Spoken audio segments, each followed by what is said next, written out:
अब तक हमने ये देखा कि काल्विक वनलोक में आ चुका है और 5 किंग पुरुषों को हरा चुका है, लेकिन खुद वो महिषा से 6 बार हार चुका है।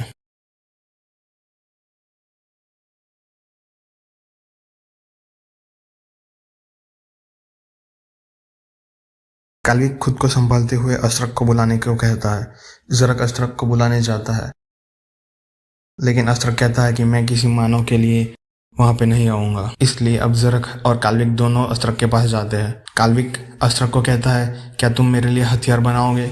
महिषा ने अब असली हथियार का इस्तेमाल करने के लिए कहा है। अस्त्रक तो पहले मना कर देता है कि मैं किसी मामूली इंसान के लिए हथियार नहीं बनाऊंगा। मेरे पास इतना फालतू का वक्त नहीं है कि मैं तुम पे ये जाया कर दूं। ऐसा कहते ही वो वहां से जाने ही वाला होता है कि वहां पे रुद्रक आ जाता है और रुद्रक आके अस्त्रक को कुछ समझाता है। उस बात के बाद अस्त्रक हथियार बनाने के लिए तैयार हो जाता है। अस्त्रक काल्विक की लंबाई, वजन सब देख के भट्ठी में चला जाता है। अस्त्रक अपनी भट्ठी में आग जलाकर लोहा पिघलाकर हथियार बनाने की शुरुआत कर देता है और दूसरी तरफ काल्विक रुद्रक से लड़ाई का अभ्यास में उसका साथ देने के लिए विनती करता है। और हैरानी की बात यह है कि रुद्रक एक बार में ही बात मान जाता है, ना बल्कि खुद मदद के लिए तैयार हो जाता है, बल्कि श्रृंगर और द्राविक को भी साथ में अभ्यास करने के लिए मना लेता है। काल्विक ये देखकर खुद सोच में पड़ जाता है कि रुद्रक उसकी इतनी मदद क्यों कर रहा है, लेकिन उसके पास सोचने का ज्यादा वक्त नहीं था। आखिरी लड़ाई के लिए अब समय बहुत कम बचा था, इसलिए पहले के कुछ दिन वो खुद अभ्यास करता है, ध्यान करता है और बाकी के दिन बारी बारी द्राविक, श्रृंगर और रुद्रक के साथ अभ्यास करता है। द्राविक काल्विक को अपनी तेजी कैसे बढ़ानी है वो सिखाता है, कैसे अपनी मांसपेशियों का सही इस्तेमाल, कैसे अपने मांसपेशियों को खोलने का, कैसे अपने मांसपेशियों को मजबूत बनाने का और कैसे तेजी में भी अपने शरीर का संतुलन बनाए रखना सिखाता है। काल्विक उसका अभ्यास करता है।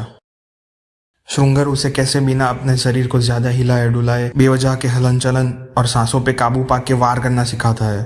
वो सिखाता है कि अपना हर वार सोचा समझा होना चाहिए। एक वार के बाद दूसरा वार पहले वार के काम में आए वैसा ही वार होना चाहिए। ये सीखने के बाद काल्विक उसका भी अभ्यास करता है।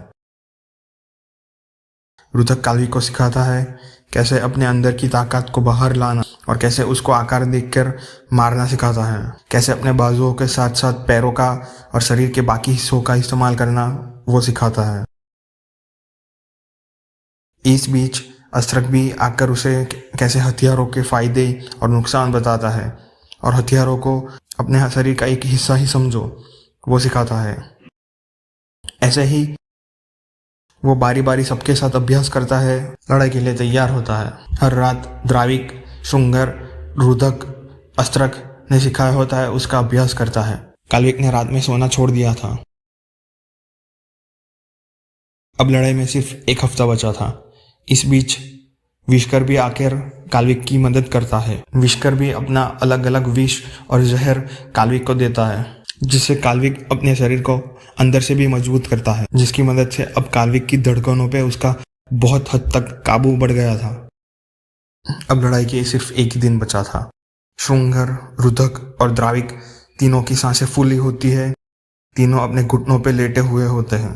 द्राविक पेट को पकड़कर खड़ा होता है और रुद्रक अपनी सांसों का समेट रहा होता है और बोलता है, अब आराम करो, हम तुम्हें जितना तैयार कर सकते थे उतना कर चुके हैं। हम 3 मिलकर भी तुम्हें अब नहीं हरा सकते। अब आखिरी लड़ाई रोमांचित होगी। उतने में अस्त्रक भी काल्विक के नए बने हुए हथियार लेकर आ जाता है। 1 दिन बाद काल्विक आराम से ध्यान की स्थिति में बैठा हुआ होता है और उसे लेने रुद्रक आके पहुंचता है।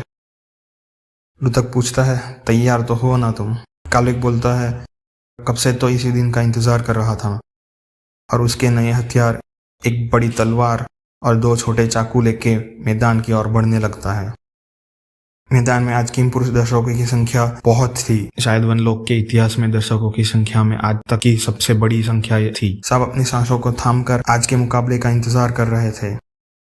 एक तरफ से काल्विक अपने नए हथियार लेकर मैदान में आता है और दूसरी तरफ महिषा अपने असली हथियार, बड़ा 2 मुंह वाला हथौड़ा लेकर आ जाता है। महिषा के आते ही दर्शकों में शांति की लहर छा जाती है और सब लड़ाई देखने के लिए उत्साहित हो जाते हैं। काल्विक और महिषा आमने सामने आते हैं। महिषा इस बार कुछ नहीं बोलता और लड़ाई शुरू करने के लिए रुद्रक को इशारा करता है।